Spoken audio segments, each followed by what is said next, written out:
Olá, olá a todos e todas e todes. Nesse primeiro momento aí, aguardando a chegada do pessoal, né? E hoje vamos falar sobre o orixá da doença ou da cura, será, né? Pois é. Vamos falar aí sobre Chapanã, vou botar aqui, Chapanã, Omolu, Babalu, Aie. Alô aí. E, então, assim, na perspectiva aí, né, de nosso queridíssimo Matheus Moura, que já está aí conosco, né, lá da Santeria, vai trazer para nós alguns elementos a respeito de Babalu Aie, né, que é como ele é chamado lá em Cuba, e eu falando sobre, né, a partir da visão do Batuque, e o pai Sidney, que daqui a pouquinho está com a gente, vai falar sobre a perspectiva do Candomblé. Pai Sidney, como sempre, ele é o homem mais ocupado de nós todos aqui, né? Mais solicitado. Mais solicitado. Tem, Ai, ai. eu acho que ele já dorme sonhando com live, já, porque, mas hoje ele está numa aula, né? E então ele vai chegar um pouco mais tarde, mas daqui a pouquinho ele está aí para conversar com a gente. E enquanto isso, eu vou pedir, né, para o pessoal que está aí nos assistindo agora, que, né, compartilhe o vídeo, reaja ao vídeo ali, curtindo, botando coraçãozinho. Já recebi um coraçãozinho aqui agora. E compartilhem aí na sua timeline, que isso ajuda, né, na divulgação do programa, ajuda na divulgação das ideias que a gente tem proposto a partir dos diálogos afroteológicos.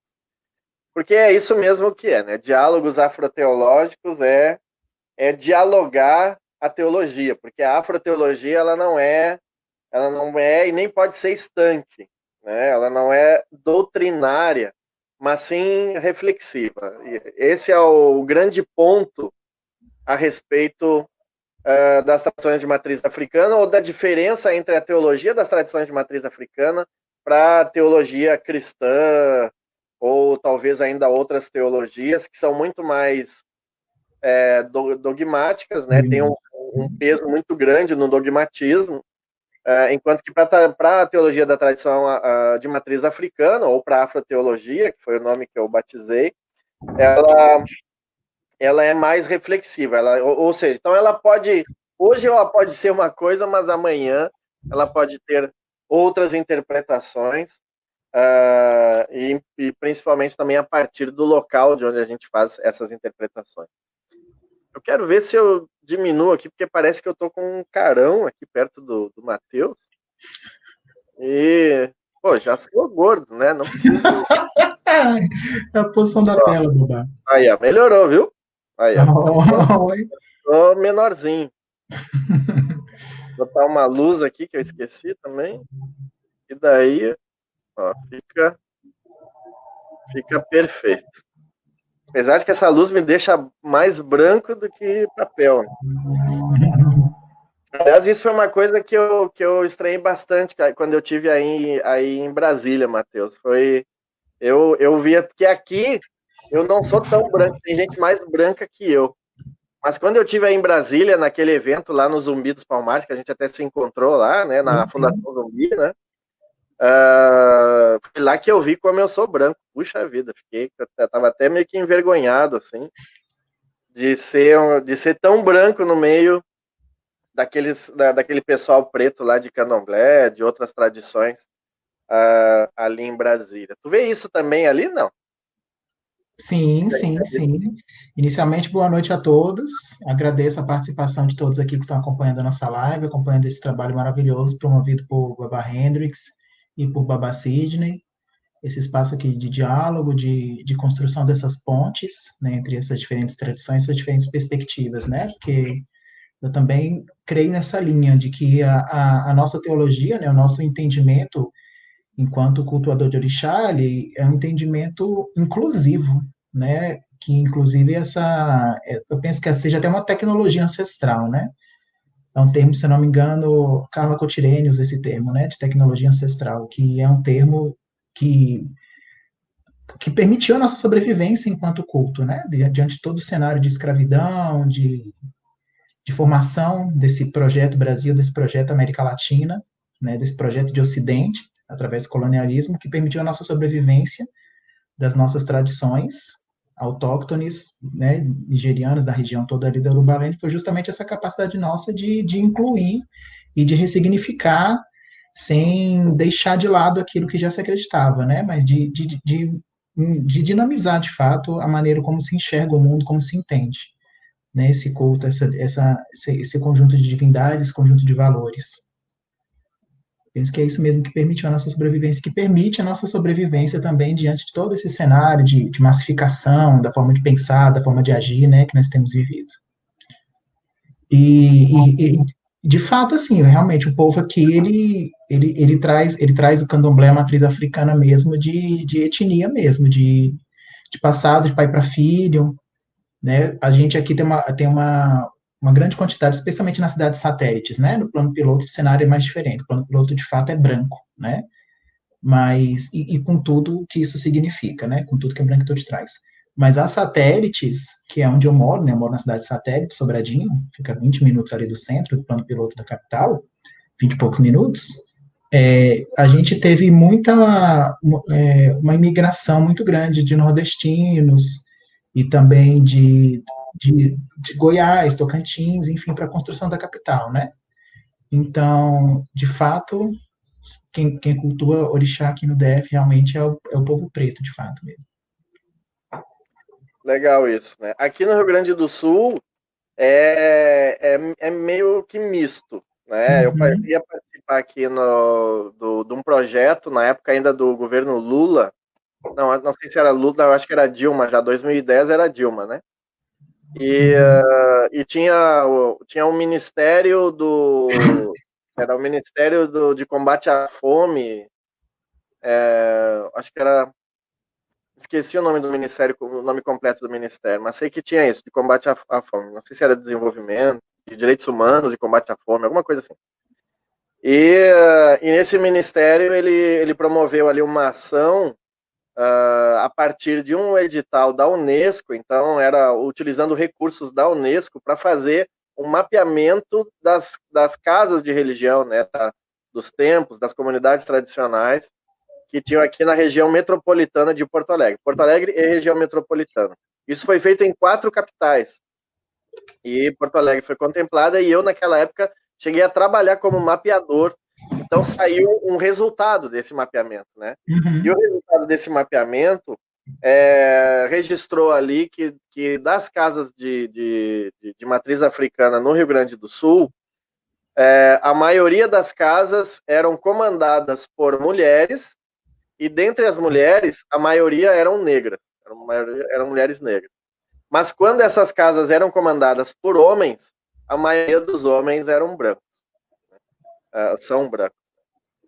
Eu acho que esse é um dado muito interessante que os sociólogos, analistas, né, tinham que se debruçar para trabalhar em cima, principalmente porque no próprio censo de 2010 indicou que mais de 50% das pessoas que se autodeclararam, né, vivenciadoras de uma tradição de matriz africana, então seja batuque, candomblé, santeria, mas também umbanda, né, então incluindo toda essa diversidade das religiões afro-brasileiras, eram brancos, né? Então, mais de 51%, 51% e uns quebrados eram brancos, e também se autodeclararam brancos. E daí, então, eu acho que esse é um dado que precisa ser visto, né, ser analisado, não sei. E porque a mim, né, não sei como é que tu faz essa leitura, esse não é o nosso tema, eu estou, na verdade, conversando aqui enquanto chega o pessoal, né? Sim. Mas não sei eu não sei como tu faz essa leitura, mas a minha é preocupante por conta justamente da branquitude, né? Então, quer dizer, Os brancos, eles migram para as tradições de matriz africanas, mas eles não abandonam a sua branquitude e adotam a negritude, né, como um modo de vida, né? Eles continuam reproduzindo a branquitude dentro do terreiro. E daí, quando assumem postos de liderança, como como cargos, e incluindo aí o de Babalorixá ou Ialorixá, daí eles acabam levando também essa branquitude para esse lugar de poder dentro da comunidade, né? O que, para mim, parece complexo, no mínimo complexo. Não sei se tu faz essa leitura também. Eu faço também essa mesma leitura, né? Porque, de fato, assim, a gente percebe que a partir do momento em que ele foi mais. Acho que eu já cheguei a comentar isso antes, a gente já chegou a conversar sobre isso antes. Que a partir do momento ali. Bom, pelo menos é a leitura que eu faço, né? O movimento tropical ali, Gilberto Gil, enfim, quando a mídia, quando os artistas, né, começam a se voltar para as casas tradicionais em Salvador, trazer a visibilidade, fazer o povo enxergar essas casas, enxergar o candomblé, a gente começa a criar essa imagem social, né, dos grandes sacerdotes, Joãozinho da Gomeia, né, entre outros, a gente começa a torná-los mais vistos, né, pelo público mesmo, pelas massas. E atrair também, né, outras camadas sociais. Eu vejo isso muito mais fortemente na Umbanda mesmo, né? A Umbanda, a partir do momento que ela... Porque essas práticas, no caso da Umbanda mesmo, né, as práticas de pagelança e de culto a espíritos de negros feiticeiros, de índios, né, pajés, eles são práticas muito mais antigas, né, do que a versão institucionalizada, né, por Zé de Moraes. Mas a partir do momento onde acontece essa institucionalização, né, a partir do momento em que o branco pisa dentro, é como se ele desse legitimidade, porque afinal o nosso projeto, né, social é um projeto branco, né, um projeto que é centrado na figura do homem branco. Então, ao mesmo é uma faca de dois gumes e que está pendendo para o lado mais negativo, né? Assim, que agora a gente já sente, né? As pessoas já percebiam isso na pele mesmo, né? Com perdão do trocadilho da palavra, mas já percebiam isso na pele, nas vivências, né? Que estavam se tornando cada vez mais adoecidas, né? Cada vez mais desafiadoras por esses valores da branquitude entrando nos terreiros, isso já há décadas. E, e agora a gente está discutindo isso, né? Essa caixa preta aí está sendo aberta e as pessoas estão falando sobre. Né? Estão falando sobre porque nós temos mais tradições ainda hoje em dia, né? Esse intercâmbio Brasil-Nigéria está trazendo mais visões, né? Que já acontece também já há um bom tempo, está trazendo mais visões de como enxergar-se enquanto cultuador, enxergar-se enquanto comunidade, né, em questão da vivência e do código de ética estabelecido pelos membros daquela comunidade, né, isso está fazendo a gente também aqui entrar em conflito com o que nós vivenciamos aqui e até repensar, de fato, esses valores que nós estamos vivendo, essas relações que nós percebemos adoecidas nas comunidades, elas são relações enegrecidas ou são relações embranquecidas? Né? A gente está conseguindo perceber isso. E eu acho que, como falei, uma faca de dois gumes, a gente agora está podendo também mudar a direção desse corte aí, né? Sim. Ontem eu estava lendo uma dissertação de mestrado, justamente do rapaz que fazia um pouco essa leitura, mas ele estava vendo isso de forma crítica. E eu até compreendo, porque os antropólogos fazem muito, me perdoem os antropólogos, né? Mas os antropólogos fazem muito isso. Eles querem olhar para a nossa tradição como uma tradição estanque, né? Como algo estagnado, coisa de pessoas simples, né? De pessoas com baixa escolaridade e que vem na tradição africana um alicerce não apenas espiritual, mas até mesmo de uma sabedoria primitiva, né? E daí, então, o que eu li na dissertação desse rapaz fazia uma crítica, na verdade ele me citou várias vezes, por isso que eu acabei lendo, porque eu queria saber o que ele estava falando nisso. Foi em função em 2015 teve aqui todo aquele processo de uma deputada que tentou passar uma lei que proibia os sacrifícios de animais, né? E daí, então, naquela época, eu já estava no doutorado e eu elaborei muito material, né, para contrapor a posição da deputada e para contra-argumentar, né, a deputada. E, claro, eu também escrevi em jornais, participei de rádio, a Rádio Bandeirantes fez uma entrevista comigo, aqui a TV Ubra daqui também fez uma entrevista comigo. Então teve eu acabei participando muito ativamente dessa peleia, como a gente chama aqui, né, dessa batalha. E ele fez, e a crítica que ele fez era dessa, né, de como os vivenciadores estão mais escolarizados, estão na academia, né, estão galgando espaços acadêmicos e que isso estaria fazendo, então, com que a tradição se tornasse academicista, né? E daí isso me incomodou bastante, me incomodou bastante essa leitura, porque essa leitura também é racista, né? Ao pensar que nós não podemos estar na academia, ou melhor, que o nosso lugar não é academia, tu já está mantendo essa posição racista, né? De que, né, como se a gente não pudesse fazer releituras do nosso próprio culto, daquilo que a gente vivencia, né? Quer dizer, a gente tem que ser um robô que repete os ritos e as liturgias sem poder fazer uma reflexão sobre aquilo e nem se armar, né, se municiar de uma epistemologia, né, se municiar de uma bibliografia que possa nos dar subsídio para melhorar nossas reflexões sobre o que a gente vivencia. E o encontro de hoje, ele vai nessa linha. Quando a gente fala de Chapanã, Omulu, Obaluaê, ou Babaluaê, como se diz na santeria,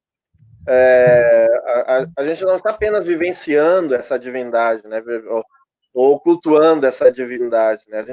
A gente faz reflexões sobre ela também, né? E então a tentativa é sempre de buscar uma solução para a pergunta por quê? Por quê? Né? Que, enfim, sei lá, as pessoas não... quem não é da nossa vivência, ou mesmo quem é da nossa vivência, mas porque a crítica que foi feita também, um pouco, era o fato de eu ser teólogo. E isso aí é uma crítica que eu escuto o tempo inteiro. Né? Porque o nosso povo acha que eu tenho que ser antropólogo, e eu não quero ser antropólogo, eu não quero estudar minha própria tradição como se eu estivesse fora dela, né? Porque isso é uma exigência dessa disciplina, né?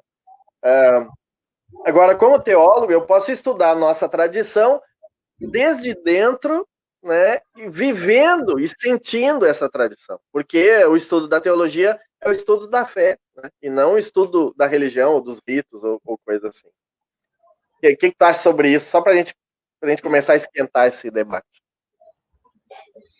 Eu penso que também é uma luta por manter a hegemonia, né? Por a posição de quem diz o que é, o que deixa de ser, né? A posição de quem define o lugar de cada um. Porque a partir do momento em que a gente, né, nesse tempo recente aí, teve essa maior entrada pelas políticas afirmativas, né, de negros, de alunos da rede pública de ensino às universidades, que historicamente sempre foram espaços elitistas e, consequentemente, brancos, né, então a gente está tendo acesso a esses mesmos mecanismos, essas mesmas ferramentas de geração de conhecimento e de manutenção do poder, né, porque conhecimento é poder. Então, assim, até historicamente é um termo que eu sempre cito, né? Que eu lembro de ter visto isso há muitos anos atrás, uma professora, nossa, no ensino médio citando, né? Que na época dos bandeirantes mesmo, a Igreja Católica naquele momento ela publicou uma bula papal onde reconhecia que os indígenas, que os nativos brasileiros tinham alma, que dava uma condição de humanidade a eles, mesmo antes de existir direitos humanos, enfim, mas que dava uma condição de humanidade a eles, que eles eram passíveis de serem batizados, catequizados, por quê? Porque tinha uma intenção de poder ali. Só que isso nunca teve, para os escravizados que vieram de África, esse reconhecimento. Por quê? Naquele momento histórico não tinha esse interesse. Né? Então, assim, quem que estava determinando quem era humano ou não, que tinha alma ou não? Era quem já estava na posição de poder, né? E essas vivências, elas continuam sendo reproduzidas. Então, assim, se a partir do momento em que a gente acessa um novo espaço, a gente percebe essa resistência, é porque está incomodando. É porque está incomodando, é porque está gerando material, está gerando discussão, está gerando oportunidade de falar sobre, né? E de se enxergar de uma maneira diferente daquilo que é dito que eu deva me enxergar, né? Porque a partir do momento em que, né, citando mesmo aqui a antropologia dos autores clássicos, que eram brancos, que sempre viam os cultos fora das tradições cristãs como objeto de pesquisa, nessa posição aí de evolução associada a progresso material e que acaba chegando para a gente aqui enquanto senso comum, né? Ah, porque esse espiritismo, né, se referindo aos cultos afro, porque esse espiritismo traz atraso para a vida. Nunca vi ninguém que pratique esse espiritismo, que vai para terreiro, que dá bem na vida. Mas a gente não pode querer falar que as pessoas têm o mesmo ponto de partida diante de tantas desigualdades sociais, diante de todo o contexto histórico. Né? Quem que é o cultuador de orixá? De quem que nós herdamos esse culto? De pessoas que estiveram na posição mais do que degradante, né? Que chegaram aqui numa condição subhumana. O ponto de partida é diferente, né? De que veio para cá com subsídio do Estado e com terras desde as capitanias hereditárias. É uma posição diferente. Aí é muito fácil a gente afirmar que, porque dentro da Igreja Católica ou dentro da tradição cristã, a pessoa vai ter progresso na vida e no terreiro não vai ter, se a gente ignora esses pontos. Né? E aí, o que faz a gente conseguir olhar essa perspectiva? É o ensino, é o saber. Então, se gera esse incômodo dentro da academia, é porque está tendo acesso a esse conhecimento e podendo questionar quem é que diz o que cada posição, o que cada grupo social, o que cada tradição ocupa. É uma alternância de poder aí, uma busca por hegemonia mesmo, né? Com certeza, né? Com certeza. Isso fica bem claro, né? Sempre nos discursos, né? Os discursos sobre nós são sempre discursos de realmente de falar do outro, né? E não né, sempre nos colocando como um objeto. E a minha proposta no mestrado e no doutorado sempre foi nos colocar como sujeito na história que eu queria narrar, né? E não como objeto, que é o que as outras ciências, de alguma forma, até mesmo para poder se dizer como ciência, né? Eles tentam fazer, né? Mas, enfim, né? Estamos aí nessa batalha também para o reconhecimento da nossa autoridade, seja ela por dentro da academia ou não. Aqui do lado já tem o pessoal falando aí, né? O Júlio Barros, pedindo a benção a todos. O Gleidson Marques também, boa noite a todos. Bênçãos mais velhos e mais novos. O Rafael dando boa noite. A Edna também, né? A Ureba Base, todos, boa noite. Então, boa noite a todos aí. Boa noite a todos. Por favor, participem aí, façam perguntas. O tema hoje é Chapanã, Omulu, Babaluaê. Eu acho que a gente pode começar falando sobre uma polêmica. Eu queria que o pai Sidney tivesse aqui, porque eu queria botar ele nessa polêmica. Ele disse que vai chegar mais tarde, mas eu sou ansioso. Eu quero. Eu sou de Oxalá, mas não adianta, sou ansioso, né? E daí eu quero falar sobre a aparência dessa divindade. O que eu tenho aqui, a aparência mais conhecida, que é essa aqui, né? Dele vestindo palha e carregando aqui o xaxará, que é um tipo de vassoura. Só que no candomblé se parece mais com um cetro do que com uma vassoura. Agora, no batuque nunca teve isso. Chapanã nunca foi representado com essa capa de palha, né? E ele nunca teve esse cetro, ele sempre teve uma vassoura. Inclusive, aqui no Rio Grande do Sul, é muito comum a gente ver uma vassoura de piaçava pintada de roxo, né, ou de preto e vermelho, nas casas de batuque, representando aí, né, o poder de varrição da doença e da morte que Chapanã tem. E aqui a gente chama Chapanã também, a gente não chama Omulu nem Ombaluaê. Aqui nós, inclusive, né, por exemplo, a minha neta, a minha sogra, a minha neta são filhas de Chapanã. Então, era a Itacira de Chapanã e a minha neta é a Sofia de Chapanã. Então, né, o nome, a palavra Chapanã nunca foi um tabu. Qual é a impressão que tu tinha aí da santeria, Matheus? Então, a representação de Babaloeia para a gente, ou Azovuano, né, Azauane, que é o nome Arará, porque dentro da regla de Osha, né, que chama regra, né, ou regla são as religiões praticadas ali na diáspora cubana. E aí dentro da Osha, do culto de orixá, a gente tem a regla Lukumi, que seriam os descendentes dos Yorubás, e a regla Arará, que seriam os descendentes dos povos Euefon, dos Jeje, né? Então, o nome mais utilizado, na verdade, para a gente é São Lázaro, porque é bem cristianizado, né? O nosso sincretismo ele é muito forte, ele é muito amalgamado. Então, dentre os orixás, o que mais é referido pelo nome sincrético católico é São Lázaro, é Babaloaê. Então, geralmente as pessoas se referem a ele como São Lázaro, e até nos tratados de Odu, de Ifá cubano, né, vem essa referência também. Determinado Odu fala, a pessoa precisa receber São Lázaro. Né?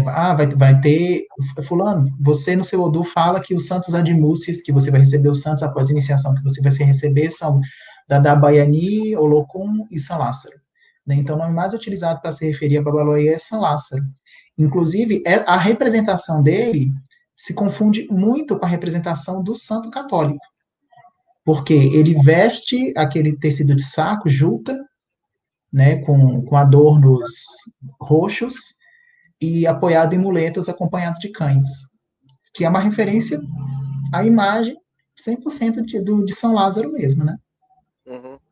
Não, é muito interessante isso, porque aqui no Batuque, por exemplo, muito antes da gente ficar sabendo que os cães eram ofertados a Ogum na Nigéria, aqui os cães pertenciam a Chapanã, né? E eu acredito que seja, em parte, por conta também desse sincretismo com São Lázaro, também tem no Batuque esse sincretismo. Na verdade, o Chapanã é sincretizado com uma meia dúzia, eu acho. Mas o sincretismo mais conhecido é o de São Lázaro e o de Senhor dos Passos, que é o Jesus Cristo carregando a cruz, né? Indo para o Calvário, assim, na hora um pouco antes de ser crucificado. Mas a cor roxa é sempre muito importante nessa questão. E eu acho que talvez eu andei lendo, né, sobre o culto também a Sapatá, e eu descobri que Sapatá também usa a cor roxa. Sapatá, no caso, é o Vodum, né, da tradição Jeje. E aqui no Rio Grande do Sul a gente também cultua Sapatá, então é possível que ele tenha mantido, tenha se espraiado em todo o culto do Batuque a cor roxa. E a gente também não pode esquecer que na Sexta-feira Santa é coberto os santos católicos com um pano roxo também. Tá? Então, sempre representando essa questão da morte. E eu já tinha também pesquisado no livro do Pierre Verger, ele fala isso, né, sobre a iniciação a Sapatá, como o Sapatá mata os seus iniciados. Né? As pessoas estão lá para serem iniciados, né, para Sapatá, e Sapatá mata eles morrem. E daí, então, é feito todo um ritual para que eles ressuscitem. E daí, eles são, né, daí a partir dessa ressurreição, eles passam a ser, então, filhos de sapatá. Então, eu acho que isso tem, sabe, eu acho que isso levou a crença no sincretismo com Jesus Cristo, com o Senhor dos Passos. Inclusive, até se fala isso, que, né, Jesus Cristo, quando é sincretizado, Jesus Cristo em vida, quando é vivo, é sincretizado com o Chapanã. E o Jesus Cristo depois de morto, daí é que é sincretizado com Jesus, com Oxalá. Não sei se tem esse sincretismo também na santeria com Jesus Cristo. Não. O nosso sincretismo mesmo é com São Lázaro. O sincretismo com Jesus, que é interessante, é o de Eleguá, né, que a gente até ia discutir mais cedo, eu não toquei nesse ponto. Né, que Exu Eleguá para a gente, ele é sincretizado com o El Ninho de Atocha, né, com o Menino Jesus de Atocha. Então, como a gente já tinha comentado essa questão, né, da demonização, né, de Exu aqui no Brasil, que muito provavelmente, né, não estou afirmando, mas muito provavelmente isso também influenciou na maneira como ele é visto nos nossos cultos aqui da diáspora, né, como ele é entendido, né, até ritualizado, penso eu. Lá ele é um santo muito comum, é um orixá muito comum. Né, filhos de Eleguá, eles são bem comuns, justamente também por esse reforço desse sincretismo com o Menino Jesus. Então parece óbvio, né, que porque no Batuque, né, eu falei em outros momentos que no Batuque os filhos, as pessoas são iniciadas para Exu desde sempre, né? Então tanto que a minha bisavó de santo é de Exu e o meu avô de santo é de Exu. Então eu venho de uma linhagem de filhos de Exu, inclusive. E mas aqui Exu é sincretizado com São Pedro e também com Santo Antônio. Muito diferente do resto do país, que Exu é sincretizado com o diabo. E daí eu acho que é por isso que no Candomblé não se iniciava filhos para Exu. Porque na África também tem filhos para Exu.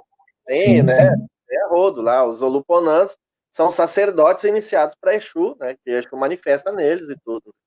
Então não tem problema lá. Essa questão do problema foi aqui. Agora nesse sincretismo com São Lázaro, que também tem no Batuque, acho que tem muito a ver com a questão da doença, né? Já que o São Lázaro ele na mitologia cristã, Lázaro era uma pessoa doente, né? E daí tem dois Lázaros, né? Eu não sou versado em cristianismo, mas se não me engano, tem dois Lázaros aí. Tem o Lázaro que era o doente, que era o enfermo, que é aquele do cachorro que lambe as feridas, mas também tem aquele Lázaro que é o que Jesus ressuscita ele. Sim, que é o amigo de Jesus. É amigo de Jesus. Então, me parece que esses dois Lázaros acabam se fundindo num só, nessa figura do Lázaro que é leproso, né? Que tem feridas e que o cachorro lambe as feridas dele e cura ele das feridas ao lamber. E é por isso que aqui no Batuque o cachorro pertencia a Chapanã, justamente por ele ter essa propriedade de lamber uma ferida e a ferida se curar. Não sei o que tem na língua do cachorro. Tu é biólogo, pode explicar isso. Eu não sei o que tem na língua do cachorro que cura as feridas. Eu sei que em cães selvagens, né, em canídeos em geral, eles vão ter um controle, ele faz um controle bacteriano mesmo, né? Porque a saliva deles tem muito bactericida, justamente para, né, a composição da saliva deles é bactericida para evitar que eles contraam infecções, comem muita carniça, né? Os canídeos em geral, cães, lobos, coiotes, eles são muito carniceiros. Né? Eles nem sempre fazem caça ativa. Os felinos, né, gatos, leões, jaguatiricas, eles são caçadores mais ativos, e os canídeos, eles são mais carniceiros, né? E aí, para resistir às bactérias, aos patógenos na carcaça, na carniça, eles têm uma saliva mais poderosa para evitar essas infecções. Inclusive, eles se lambendo de feridas, de lutas entre eles, ou no combate para derrubar uma presa, eles lambem justamente para acelerar o processo de cura mesmo. Interessante isso, né? Interessante mesmo. Eu queria ainda explorar essa ideia da figura do Babaluaê e do Chapanã aqui no Rio Grande do Sul. Eu queria muito que o Pai Sidney estivesse aqui para falar sobre o Candomblé, porque, como eu estava falando, né, no Batuque e nos vídeos que eu vi de santeria, os vídeos sempre mostram então o Babaluaê sem essa capa de palha, não tem capa de Sim, palha não também. tem. Não tem, Não né? tem. Não Essa tem. capa de Mariô, né? E eu sempre vi essa imagem na santeria, né? Mas ele sempre se apresenta, parece que doente, torto. Se retorcendo, cai no chão quando chega, se E aí eu retorce. não tinha certeza se aquilo ali era por conta dos atores que estavam ali nos vídeos que eu vi, porque eu não vi nenhum vídeo de manifestação real, né? Na internet tu vê muito assim, de shows como o do Yorubá Andabo, ou daquele Matanzas, né? De Matanzas, aquele, Quito de Matanças, eu acho. É. onde tem sempre né, uns atores dançando, né, como se fosse o orixá. E quando o Chapanã é mostrado, ele sempre é mostrado assim, torto, se arrastando. Às vezes vem um Xangô e levanta ele, uma coisa assim, não é? O Chapanã no Rio Grande do Sul, ele não se apresenta dessa forma, assim, né, como se estivesse doente. Ele não se apresenta assim, mas ele também não tem essa capa de palha, também não usa. Nunca existiu no batuque o uso do mariô, dessa capa de palha por cima do chapanã. E olhando fotos ali do livro do Pierre Verger, né, daquele livro Orixás do Pierre Verger, ali também, né, nas fotos na África também não tem, né? Não tem nenhuma das manifestações de Omulu lá na África, ele está usando essa capa de palha. E, inclusive, a foto que eu usei para fazer o banner desse nosso encontro, né? Não sei se tu pôde ver ali é um chapanã também, né? Um Omulu, um Obaluaê. No ritual, no festival de Obaluaê, lá na Nigéria, na verdade, eu dei um print no vídeo que tem lá daquele Assa Orixá lá da Paula Gomes, né? Onde ela registrou ali, e ali visivelmente tá as cores preto e vermelho, e ele também não está usando capa nenhuma de palha, e ele usa na mão o que parece uma vassoura também, cheia de palitos, né? De dendezeiro e tal. Se parece muito com uma vassoura de piaçava, como é aqui no Rio Grande do Sul. Só que no Rio Grande do Sul é piaçava, né? E daí eu queria que o Pai Círio tivesse aqui para ele falar, né? Por que no Candomblé o Omulu, né, usa essa capa de palha? Inclusive aqui tem vários candomblecistas aqui, né? Porque até podem dizer aí para nós. O Claudenilson, beijão, Claudenilson, Modibá, para ti também. O Paulo Rogério. Paulo Rogério, ele antecipou ali a saudação. Eu já quero falar também sobre isso. O Miguel, boa noite. E a Raquel Sechinski, também de Ogum, benção, querida. E aí, existe essa questão do xaxará na santeria, não? Na verdade, o que a gente sempre coloca nos assentamentos são como se fossem muletas mesmo, As né, muletas. as muletas, que vêm dessa posição sincrética. Né? Uhum. As ferramentas que acompanham nos assentamentos são as muletas e imagenzinhas de cães. O ibiri, na verdade, né? Se não me engano, é ibiri que é o nome da ferramenta de Nanamburucu, né? O ibiri, ele é mais presente. Ele é mais presente. Mas o xaxará, não. Não como ferramenta para o orixá manifestado, né? Sim, entendi. Aqui eu só quero corrigir, então, que eu falei o Paulo Rogério, e daí depois ele diz, sou o pai Paulinho de Odé de Canoas, né? O pai Paulinho, né? Pai Paulinho, me desculpa, eu não sabia que era o senhor, né? Nunca lhe conheci por Paulo Rogério, né? Conheci por pai Paulinho de Odé. Pai Paulinho foi o primeiro vereador da cidade de Canoas, e eu acho que o primeiro aqui da região, que é Babalorixá do Batuque, primeira pessoa eleita aqui no Rio Grande do Achei. Sul. Nós temos aí o Moab Caldas, que foi um vereador lá nos anos 40, 50, mas ele era um bandista, não era do Batuque. E o pai Paulinho é do Batuque, além de um bandista, é do Batuque, né? E que mandeiro também. E então, um grande abraço para o senhor aí.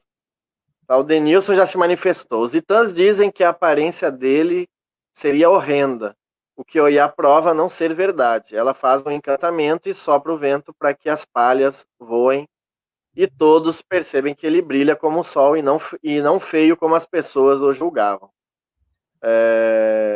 O Baluaê é o brilho do sol. Valeu, Claudenilson, né? Claudenilson aí que é de uma casa tradicional também da Bahia, né? E eu entendi isso também. Eu tenho que dizer que eu entendi isso também. Que nesse TAM específico, muito específico esse TAM, né? Que fala da festa em que estavam todos os orixás e que daí Chapanã, para não, né? Como era muito tímido ou para tapar as feridas que ele tinha no corpo, ele teria usado essa capa de palha para poder ir na festa. Esse é o Itã, que eu imagino seja o que legitima o uso da palha pelo Chapanã. Mas esse Itã, no Batuque, ele é novo, ele é relativamente novo. Ele veio para cá, né, com a literatura e não foi transmitido pela tradição oral, e eu acho que é por isso que Chapanã então, nunca teve essa simbologia, né, da capa de palha, do charaô, né? E aí na santeria, Matheus, tem alguma... se conhecia na santeria também esse Itã? Não, essa história sagrada? Não tem essa referência a ele se cobrir de palha, né? O que fala das chagas dele, e aí dependendo da versão muda, né? Os personagens, enfim, como a coisa acontece. Mas assim, basicamente ele contrai a lepra, a varíola, por ter desobedecido os orixás mais velhos. E aí ele é expulso da terra Lucumi, né, ele se refere dessa maneira, né, expulso da terra Lucumi, e ele vai caminhar para uma ele caminha sem rumo, né? Então eu penso que até essa representação dele com a roupa de juta, né, que remete também a roupa gasta de mendigo de São Lázaro, é justificado por esse oriki, né? Porque ele está caminhando sem rumo, sem rumo, sem nada, então as roupas se desgastam ali naquela situação de extrema pobreza. E, e em uma das versões do Oriki, ele é assistido por Eleguá. Eleguá se apieda dele, Exu Eleguá se apieda dele, vai conversar com ele, leva ele diante de Orumilá. E Orumilá faz um ossode, né, faz uma adivinhação pelo Ifá, e diz que ele voltaria a ser cultuado como orixá em uma terra distante, desde que ele fizesse o ebó. Que o ebó era passar grãos no corpo, passar milho, passar pipoca, para que ele se limpasse dessas chagas. E ele faz esse ebó e chega numa nova terra, que ele chama essa terra de Arará, que é a terra que o acolheu e se torna rei nesta terra, né? Que passa a ser o reino do Daomé. E em outra versão, ele conhece Nanamburucu quando chega na terra Arará, chega ainda adoecido, e depois do contato com a Nanamburucu ele é curado. Aí tem outras versões onde Xangô limpa o corpo dele, né, e que os cães que São Lázaro que Babalóia carregam foram dados de presente por Xangô, foram tirados de Ogum e dados de presente por Xangô a ele, como sinal de amizade, como sinal de proteção, para que os cães o cuidassem dele e defendessem ele. Então, essa referência à palha, ela não tem, mas tem referência à roupa dele de juta. Uhum. Interessante, né? Muito interessante. Uhum. Eu gostei da parte inicial aí do teu Itã, porque ele tem um eco num Itã que o Reginaldo Prandi colheu, né, e publicou no Mitologia dos Orixás. Eu sempre indico esse livro, mas eu sempre indico com um PS, né? Sim. Que leia com ressalvas, né? Quer dizer, a gente tem que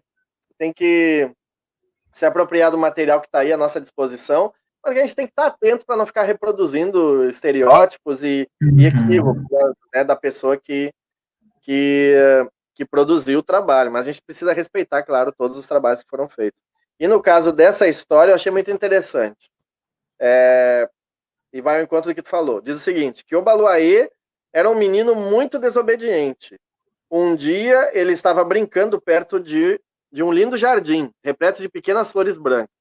Sua mãe lhe havia dito que ele não deveria pisar nas flores, mas o Baluaí desobedeceu a sua mãe e pisou nas flores de propósito. Ela não disse nada, mas quando Obaloaiê deu-se conta, estava ficando com o corpo todo coberto por pequeninas flores brancas, que foram se transformando em pústulas, bolhas horríveis. Obaloaiê ficou com muito medo. Gritava pedindo a sua mãe que o livrasse daquela peste, a varíola. A mãe de Obaloaiê lhe disse que aquilo acontecera como castigo porque ele havia sido desobediente. Mas ela iria ajudá-lo. Ela pegou um punhado de pipocas e jogou no corpo dele, e como por encanto, as feridas foram desaparecendo. Obaloaiê saiu do jardim tão bom como quando havia entrado. E eu acho que essa história, ela se encaixa no que tu falou, porque fala da desobediência. Da desobediência, do desafio aos mais velhos. E da doença.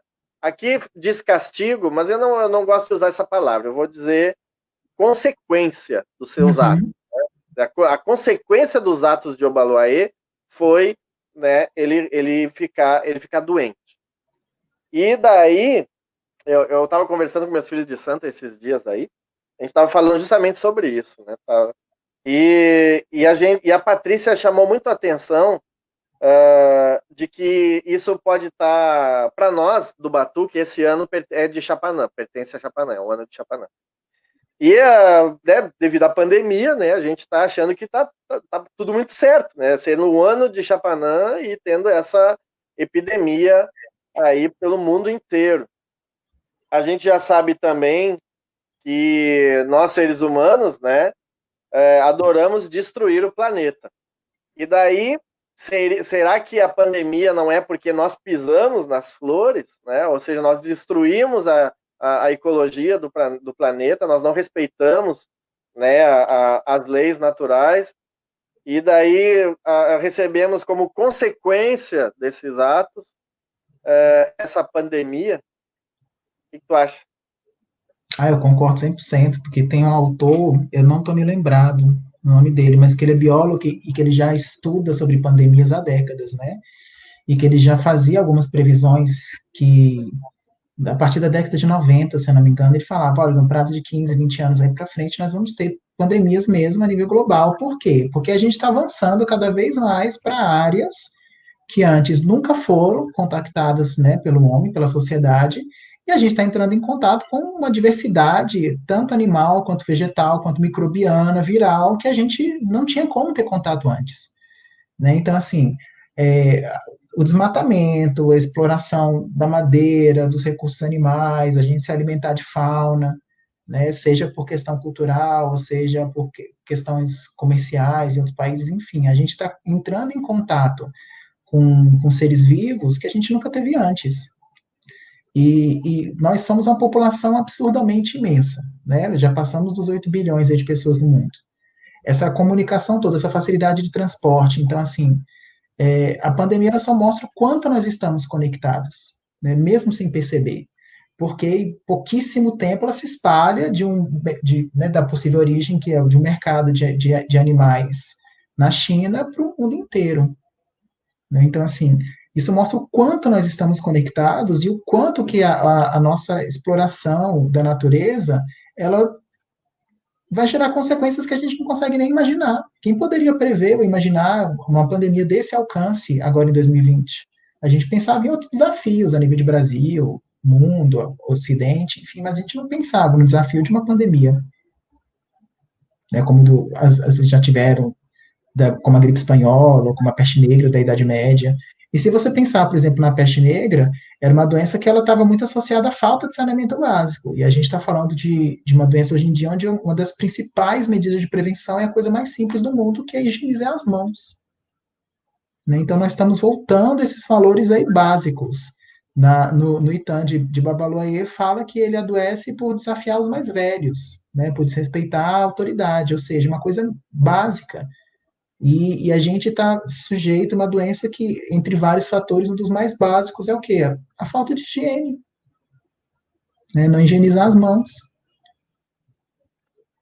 Deixa eu te fazer uma pergunta capciosa aqui. Ai, meu Deus.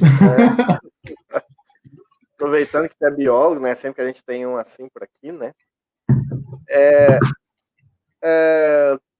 No, bom, eu não sei, eu acho que a gente morria. Eu ia dizer, né? Será que a gente não tá por conta de. Será que a gente não enfraqueceu o nosso sistema imunológico? Eu ia perguntar isso. Mas eu acho que. Mas eu mesmo estou achando que não, porque a gente morria muito mais antes da invenção da penicilina, né? Então a gente tinha mais ou menos a gente pegar a linha de crescimento da demografia mundial, a gente vai ver que a linha era mais ou menos a mesma até a invenção da penicilina, daí de repente, pum, dá um pico, né? E a gente começa a aumentar a nossa demografia exponencialmente. Então, acho que eu estou errado, mas eu não sei. Eu tenho a impressão de que, às vezes, a gente tem a impressão de que a gente começa desde pequeno já a ter que vacinar isso, vacinar aquilo, e daí parece que a gente fica mais, ao invés de ficar mais imune às doenças, a gente fica mais sensível. Essa é só uma impressão mesmo, e é totalmente errada. Concordo com isso? Eu penso o seguinte, assim, porque em condições naturais, né, assim, qual que é o grande paradigma da biologia, um dos grandes paradigmas do pensamento contemporâneo? É a seleção natural que foi preconizada lá por Charles Darwin, né? Se não tiver, ele conseguiu decifrar, digamos assim, a seleção natural porque ele teve muitos recursos, né? Era de uma família muito abastada, teve muito dinheiro, muita condição de poder rodar o mundo e coletar aquele volume de informações que ele coletou. Mas alguém, mais cedo ou mais tarde, conseguiria chegar a essas mesmas conclusões. Né? O Wallace, do outro lado do mundo, estava chegando às mesmas conclusões que ele, que fez com que ele ficasse desesperado na época para publicar a teoria, para manter a autoria, né, dessa teoria. Mas, assim, em condições naturais, o que a seleção natural faz? A seleção natural, ela concentra a maior parte, ela como se fosse um gráfico de sino, né? Ela concentra a maior parte da população para as próximas gerações de uma determinada espécie, naqueles animais, naquelas plantas, naqueles seres vivos que possuem condições de sobrevivência naquele ambiente, ou seja, que vão resistir mais às doenças, que vão resistir mais aos parasitas, que são mais habilidosos em conseguir comida, em defesa de espaço, em fugir de predadores.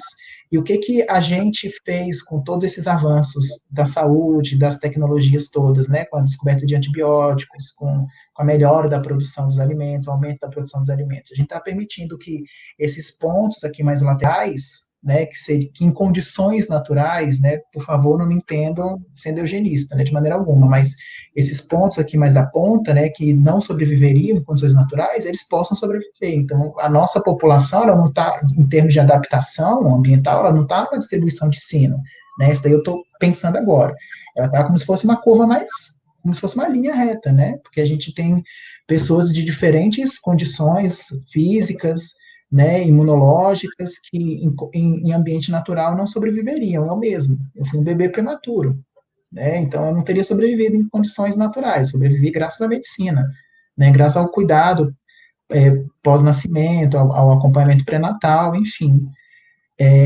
Eu sei de um artigo, que eu também não estou me recordando o nome, que estudava os nutrientes em concentração de determinados nutrientes em restos arqueológicos humanos no período ali da Revolução do Paleolítico, do início da agricultura.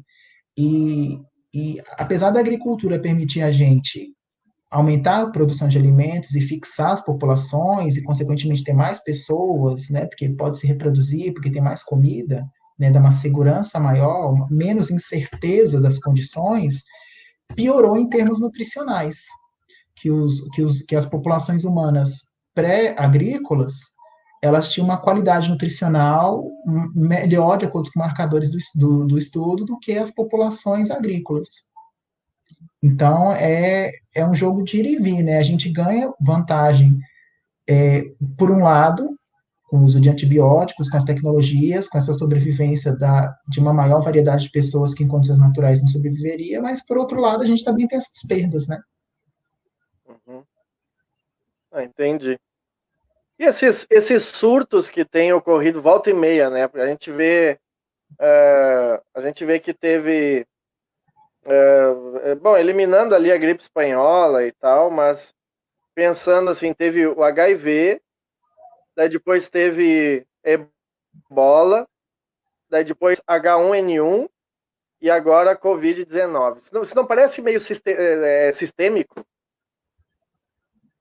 Com certeza. E está, assim, 100% relacionado à nossa organização enquanto sociedade, ao modo de produção, às nossas relações, à quantidade de gente no planeta, né? Porque, voltando de novo, em situações naturais, a gente pode ter uma espécie que ela tem uma área de distribuição muito grande, né? Por exemplo, os grandes mamíferos que nós estamos, né, exterminando eles aí a rodo, né? Sei lá, além do ser humano, o Canis lupus, que é o lobo da Eurásia e da Europa e Ásia, era o animal terrestre com maior distribuição, porque ele pegava desde a Península Ibérica até os confins ali da Ásia. Só que as populações dos confins da Ásia jamais entrariam em contato ali com as populações da Península Ibérica no tempo de 10, 15 anos. Elas poderiam entrar em contato por migrações, sei lá, no espaço de mais de 100 anos. A gente consegue atravessar o planeta dentro de 24 horas. Né? Então, assim, quanto mais conectados nós estamos, quanto mais gente nós somos, né, e todo esse desafio sanitário, de alimentação, enfim, que vem das desigualdades sociais, quanto mais se agrava a desigualdade social, mais vai se agravar doenças e esses outros problemas. Tá conectado, para mim, grandemente à nossa organização social. Vai ser uma coisa, infelizmente, cada vez mais presente. Esses ciclos aí entre uma epidemia e outra, eles vão se tornar mais curtos se não houver uma mudança dessa nossa dinâmica social. Daqui a pouco a gente está com uma epidemia em cima da outra. É um cenário possível. Tá louco. O tufum. Agora eu quero fazer a pergunta fatídica, né? Chapanã, Omulu, Babaluaê, é a divindade da doença ou da cura? Eu acho que é o E, né? Não é o ou, mas o E, né? Inclusivo. A maneira como a gente né, até discutiu mais cedo, a maneira como a gente enxerga né, essa ética, o mundo a partir dessa visão, né, com perdão da palavra, quem sou eu para falar isso, mas a partir dessa cosmogonia, né, africana, não ocidental, ela é inclusiva. Então, ao mesmo tempo que ele traz a cura, ele também traz a doença. Nos relatos mesmo de Papa Angarica fala que na época da seca, se Babaloaê fosse visto andando entre o povo, ele trazia as epidemias. Né? Então, assim, e se eu não me engano, Vergê também fala isso, né? Que é o deus da varíola, o orixá da varíola, né? A divindade que traz a varíola, é a própria varíola. Né? Então, assim, as forças da natureza, elas são o que são. Né? O rio, ele é o que nutre a terra, que fertiliza a terra quando ele transborda, mas também quando ele transborda e enche, ele destrói casas, arrasa plantações, né? Ou destrói paisagens naturais de acordo com a sua força, com o volume da sua vazante. E não deixa de ser rio, não deixa de ser água. Né? Esses atributos aí estão na Oxum que acolhe, estão na Oxum também que guerreia, que luta, né? Que conquista o seu espaço, que mostra que veio, né? E a mesma coisa com Chapanã ou Baluayê. Ele mostra que veio. E fala muito de conduta, né? Porque os itãs dele falam de desrespeito. Tanto a versão brasileira narrada pelo senhor, quanto a versão cubana que eu trouxe, fala da questão do desrespeito à ordem, né? E o que nós temos feito? Transponde para o nosso cenário. O que nós temos feito? Nós temos desrespeitado essa ordem natural. Com certeza. Eu sempre tenho dito que ele é o orixá, inclusive até coloquei isso na minha tese, que ele é o orixá da doença. Uhum. E que só que a visão ocidental a respeito dessas coisas pode fazer com que essa visão seja demonizada. Tanto que há um tempo atrás, um pai de santo, né, daí do norte do país, não sei dizer de qual região, ele publicou nas redes sociais, né, de que no candomblé dele ele não cultuava o Mulu porque Omulu é a doença e ele não poderia cultuar a doença, né? Daí eu achei que foi burro demais, né? Por não, ou cristianocentrado demais, ou eurocêntrico, né? Colonializado, por não entender que ao Chapanã, o Omulu ser o orixá da doença, ele também é o orixá da cura, né? Porque ao ele ter controle sobre a doença, ele pode afastá-la. E ao afastar, só há saúde, né? E essa é uma outra situação também, né? Que o Ocidente vê a saúde separada da doença, né? Vê a saúde e a doença como algo separado do corpo humano. Então parece que, e é por isso até que quando a gente vai no médico, a gente vai buscando saúde, né? É como se a gente quisesse, mas sendo que na verdade, para a tradição africana, na cosmopercepção africana, a saúde é o nosso natural, né? Nós, seres humanos, nascemos já com a saúde. Então, por isso que a saúde não é algo fora do corpo humano, mas a doença é. A doença é sempre, né? O Arum é um Adiogun, é uma força que atenta, né? Contra os seres humanos e também contra os orixás. Mas, curiosamente, né, Chapanã tem controle sobre Arum, tem controle sobre a doença e por isso pode afastar ela da gente. Então, quando eu falo que Chapanã é o orixá da doença, eu quero dizer que é o orixá que tem controle sobre a doença. Sim, né? sim. E não que ele traz a doença gratuitamente. E eu me embaso até no Itã, que eu acho que até é um Itã pouco conhecido, que diz o seguinte, diz que Chapanã, ele invadia os outros povos e quando as pessoas eram atingidas por suas flechas, elas ficavam doentes, eram cegas, ou surdas, ou mancas. E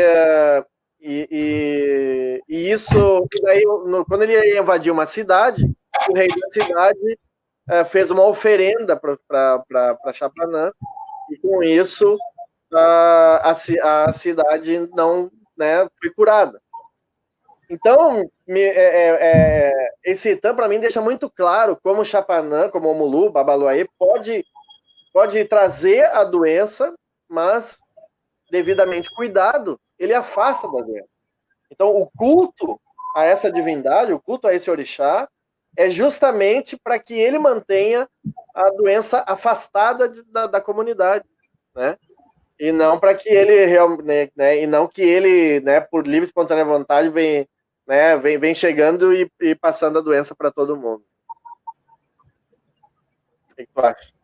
Eu abraço essa mesma perspectiva também, de uma busca de equilíbrio e uma busca de olhar diferente a situação e de compreender a dinâmica das coisas, né? Se a gente pensar também em Ogum, quando ele retorna à sua cidade natal e foi instituído um momento de silêncio, então ninguém pôde saudá-lo após retornar à guerra, e ele, enfurecido, arranca todas as cabeças. Mas ele é a mesma divindade que trouxe os primeiros orixás para a criação do mundo, que abriu o caminho.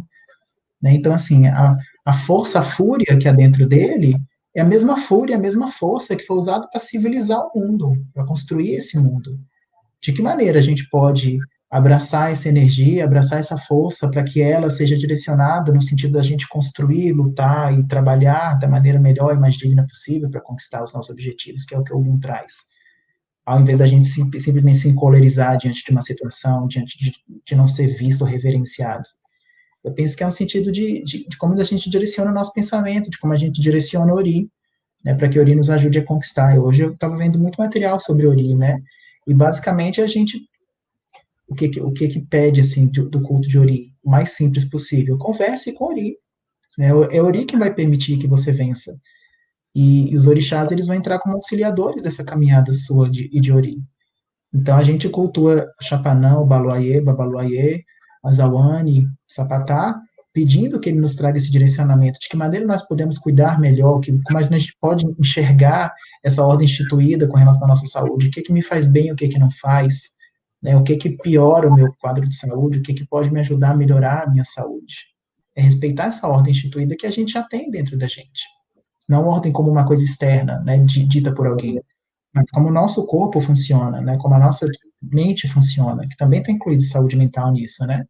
A gente está vivendo agora esse mês da prevenção do suicídio, né, em relação à depressão, e a depressão não está só uma dimensão pessoal, ela está ligada a um contexto, né? Ninguém cai triste somente pelos próprios pensamentos. O que está acontecendo nesse ambiente que influencia? É enxergar de fato o que está acontecendo. Quem pode nos ajudar a enxergar isso? Babaloê. Perfeito, perfeito. A relação de. Aqui no Batuque também tem a relação de Chapanã com Iemanjá. E aí tem também, não? Na Tem, santeria? tem, tem, tem uma citação de que ele foi criado por Iemanjá, né? Que ela adotou ele e criou ele. Ele foi deixado por Nanamburucu e foi criado por Iemanjá. E tem outras citações também, tem outros titãs, tem outros orikis, onde fala que ele conheceu Nanamburucu depois de adulto, né? Que eles se conheceram, que ela era uma divindade vinda de Taqua, que eu penso que seria Tapa, que essa divindade vinda de Taqua saindo de um rio, e que eles se conheceram e juntos fundaram o reino de Daomé. Inclusive, dentro do ritual, eles são bem associados, né? Tem que se correr, assentar o Babaloye junto com o Nanamburucu em algumas ramas dentro do Lukumi. São orixás extremamente relacionados. E Iemanjá como essa mãe que cuida, que o adota, assim como cuidou de Xangô, como auxiliou Xangô. Em algumas histórias, Xangô sendo filho, outras não. Perfeito. Agora, como é que na santeria saúda? Como é que é a saudação a Babalu na santeria? Reikwa Babaluaye, azul, azul. Usa-se mais o azul do que o Reikwa. O Reikwa é uma saudação mais geral, né? Reikwa Yalansan, Reikwa Badala, Reikwa Babaluaye. E o azul, refere-se muito a ele como azul.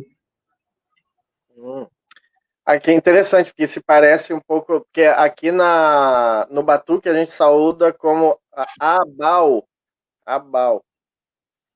E apesar da gente conhecer a palavra atotô, que é como o candomblé saúda, né? Uhum.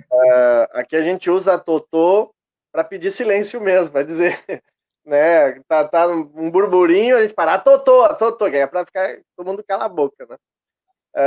Mas Abal, eu acredito que venha do Yorubá Agbal, né, que significa o ancião, né, nessa representação dele ser um orixá velho também, né. No candomblé tem essa diferença entre o Omulu ser o velho e o Baluaê ser o novo. No Batuque não tem muito isso, isso não é tão gritante como é no candomblé. E na santeria tem isso ou não? Ele é entendido também como ancião, como velho. Como um velho. Ele é sempre referido dessa maneira também. Para nós aqui, sim. Né?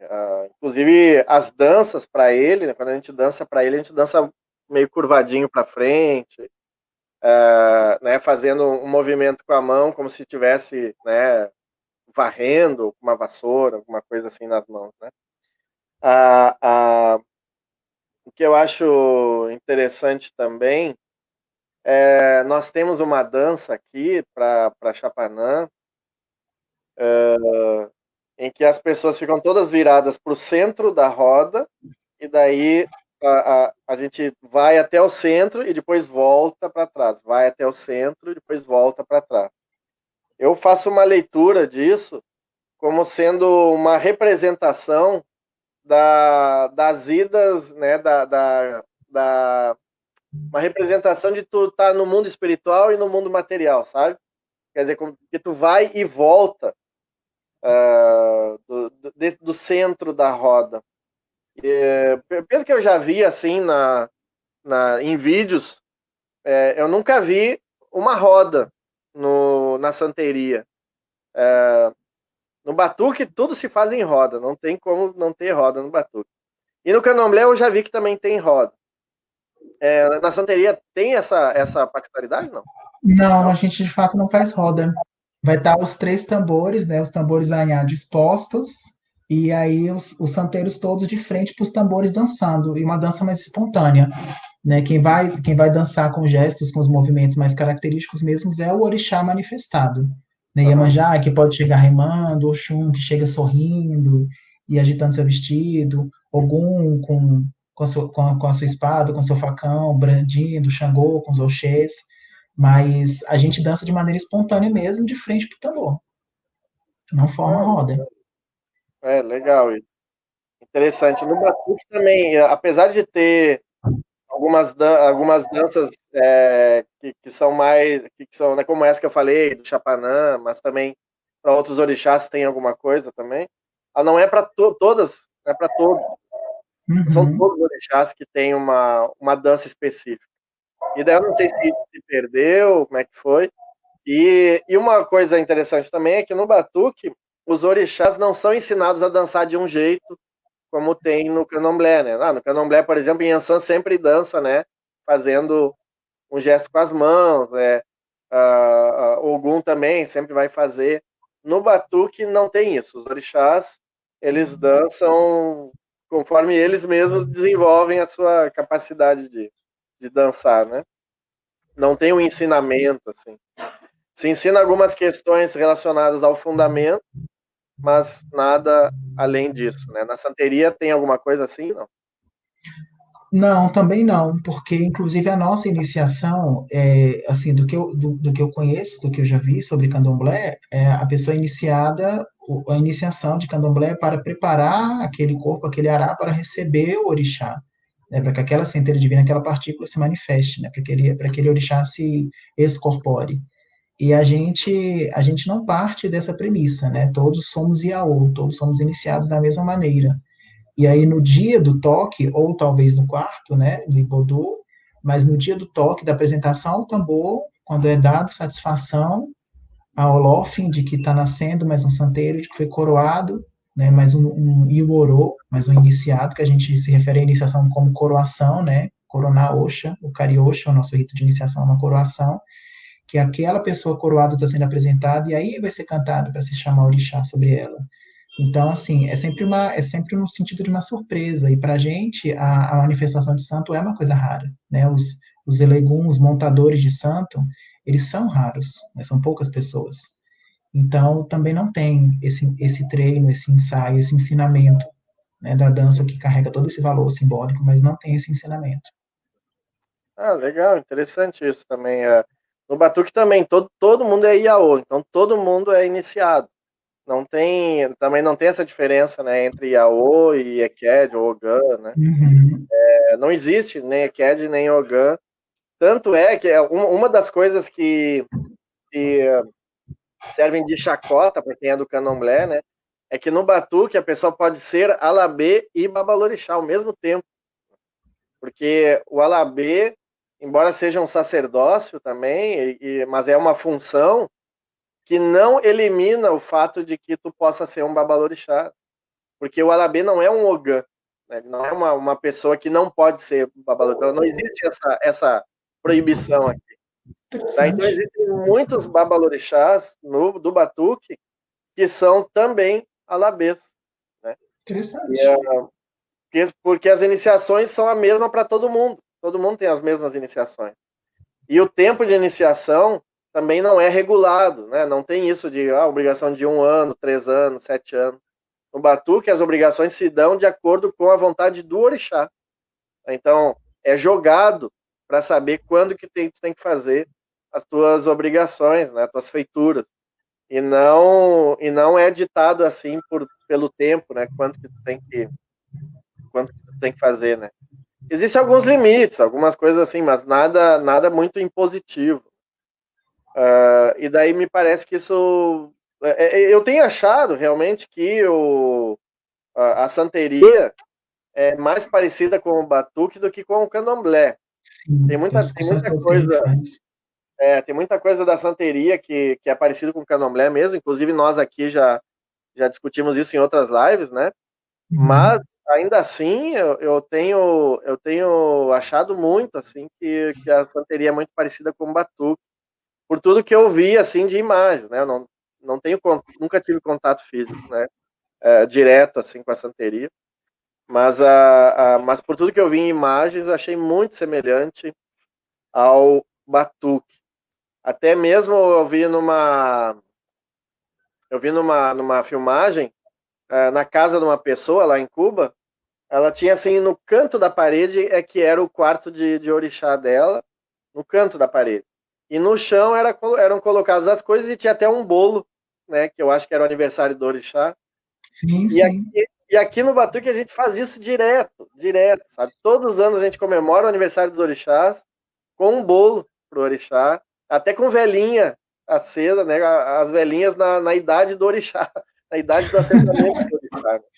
Então, o Batuque tem muito isso, eu achei também muito parecido com a santeria, nesse ponto, pelo menos, né? A gente faz Percebeu? o. Sim, sim, a gente faz o trono, né? Que para celebrar aquele orixá e oferece o tambor.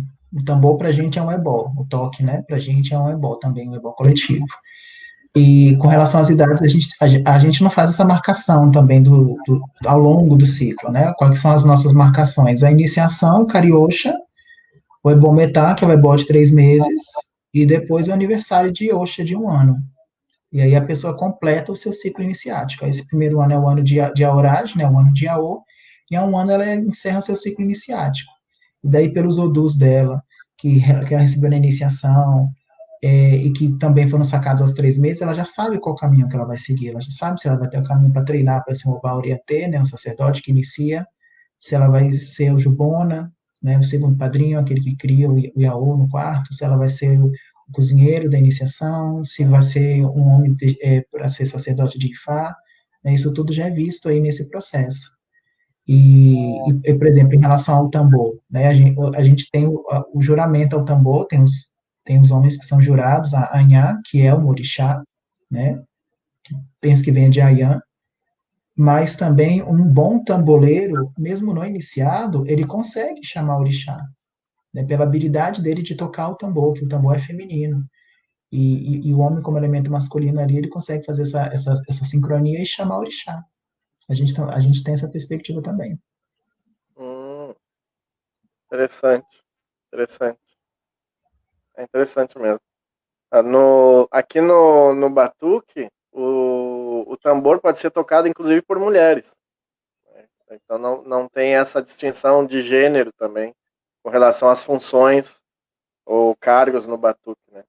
Cargos mesmo, o Batuque nem tem. Né? Mas, assim, as pessoas vão se direcionando ao que mais gostam de atuar, de fazer, né? Tá? Sim, Então, algumas vão tocar tambor, daí pode ser homem, a maioria é homem, mas tem mulheres também que tocam. E tem homens também na cozinha, né? Cozinhando, fazendo a comida de santo e tudo. O batuque não tem essa distinção de gênero na hora de construir o seu caminho iniciático. Né? Mas, voltando pro Chapanã, para a gente encerrar, já tem 1h18 de conversa. O pai Sidney nos deu caô, não apareceu, né? É de Xangô mesmo, nos deu caô, né? De Xangô mesmo. Caô! Ai, ai, Não muito bom. apareceu aí para trocar com a gente. Mas eu queria falar um pouco mais de Chapanã, também na questão da relação dele com outros orixás que, por exemplo, no Batuque não cultua. No Batuque, a gente não cultua Nanã Burucu e nem Oxumaré. Nanã Burucu é mais ou menos parecido com o que acontece na santeria, né? Nanã Burucu aqui no Batuque, ela é cultuada junto com Iemanjá. Tá? Então, o culto de Nanã é praticamente o mesmo culto de Iemanjá, ela é inclusive entendida como sendo uma Uma Iemanjá memória. velha, né? A Iemanjá muito velha. Já o culto de Oxumaré não existe, não Pra tem, gente também não existe. não existe Oxumaré no Batuque. Mas esses três orixás para o Candomblé são muito importantes, né? Eles ficam numa casa separada, ficam juntos numa casa separada, né? Dos demais orixás e coisa e tal. E daí, então, tu disse que em Santeria também não tem culto de Oxumaré, então não tem essa... Não tem. Não tem também. E a relação de Babaluaê com Nanã, tem lá? Então, tem a relação dele de mãe e filho, né? E também tem a relação de fundadores, mas o Itão, ele não deixa claro se eles fundaram na condição de marido e mulher. Penso que sim, né? Porque tem uma versão a respeito da doença dele, em que fala que ele foi expulso da Terra Lucumí por ter desafiado aos mais velhos, e que quando ele busca o processo da cura, né, o Baluayê não está 100% curado. E ele é casado com Dada Baiani, que é uma orixá vinculada a Xangô, ao culto de Xangô, mas nesse Dada Baiani é irmã de Aganju, de Agaiu, que seria o sol ou o vulcão, né, para gente. E quando a Gaiu vê a sua irmã doida, né, contraída a lepra de Babaloia, expulsa Babaloia das terras do Lucumês. E daí ele migrando sem rumo, com suas roupas desgastadas, como um mendigo mesmo, uma pessoa abandonada. Quando ele chega na terra, na terra Arará, ele se torna rei da terra Arará e funda sua primeira comunidade primeiro povoado junto com Nanamburucu, que é essa orixá que sai de um rio. Assim que ele chega na terra Arará, ele vê essa mulher saindo de um rio, eles se unem e fundam a primeira comunidade na terra Arará e se tornam os fundadores do Daomé, do reino do Daomé. E Nanã também é entendida como uma divindade da criação, uma divindade primordial também. Uhum. E o PRVG fala isso também, né? Sobre como o culto a Chapanã, o Omulu, teria se originado no Daomé, né? E como Nanã seria um orixá mais velho, talvez até mais velho que Oxalá mesmo, que é o Batalá, né? E isso é bastante interessante. Bom, o pessoal não interagiu muito hoje, né? Quem colaborou aí, eu quero agradecer. Já estamos aí nos últimos minutinhos da live. E daí, tuas considerações finais. Bom, eu penso que, né, diante desse contexto todo que a gente está vivendo e olhando para os contos sagrados dos orixás, e também todo esse movimento que eu tenho visto, né, especialmente agora na pandemia, né, tem muitos sacerdotes de vários segmentos, muitos praticantes dos diversos cultos de orixá, falando muito nesse sentido da ética, da nossa postura diante das situações, né, e que cultuar orixá é mudar de postura diante da vida, né, tomar consciência daquilo que se faz. Eu penso que Chapanã, o Baluayê, traz essa mensagem para a gente, né, de olhar de se conhecer daquilo que nos faz bem, daquilo que não nos faz bem, para a gente preservar essa nossa saúde, né, que nós estamos sujeitos. O cenário atual deixa bem claro que todos, absolutamente todos, nós estamos sujeitos. Alguns em maior ou menor grau, as variáveis são várias, né? Mas que todos estamos sujeitos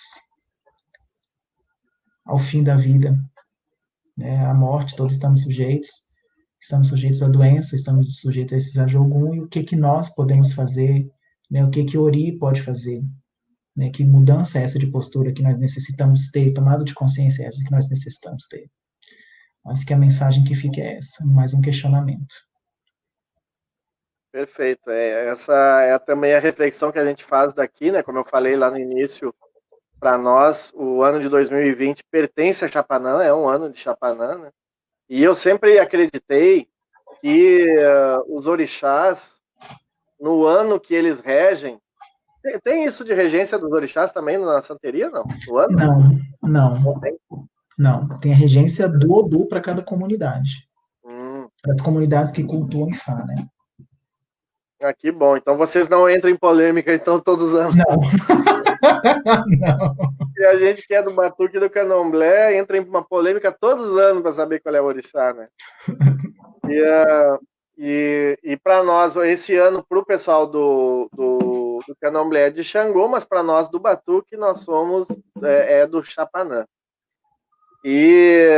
Então, e a gente também tem sempre muito a aprender com os orixás. E eu acredito que no ano do orixá, eu acredito que o orixá nos protege todos os anos, mas que no ano dele é o ano que ele, sabe, deixa o azedume pegar um pouco mais.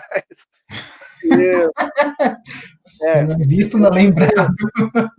é tipo um pai ou uma mãe, né, que nos educa com carinho, mas que às vezes também nos educa com a chinelada, né? Então, e me parece que no ano dos orixás, de certos orixás, é o ano em que a chinelada vem.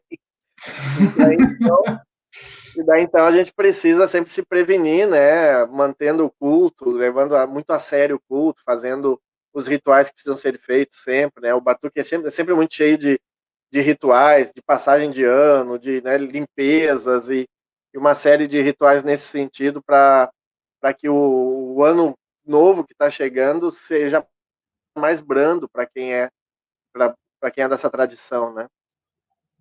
A Edna está aqui falando, muito obrigado, Baba Hendrix e professor Matheus, sou filha de Omulu e adorei conhecer seu culto pelos pontos de vista de duas outras religiões incríveis, que meu pai Omulu afaste de todos nós a doença e a morte.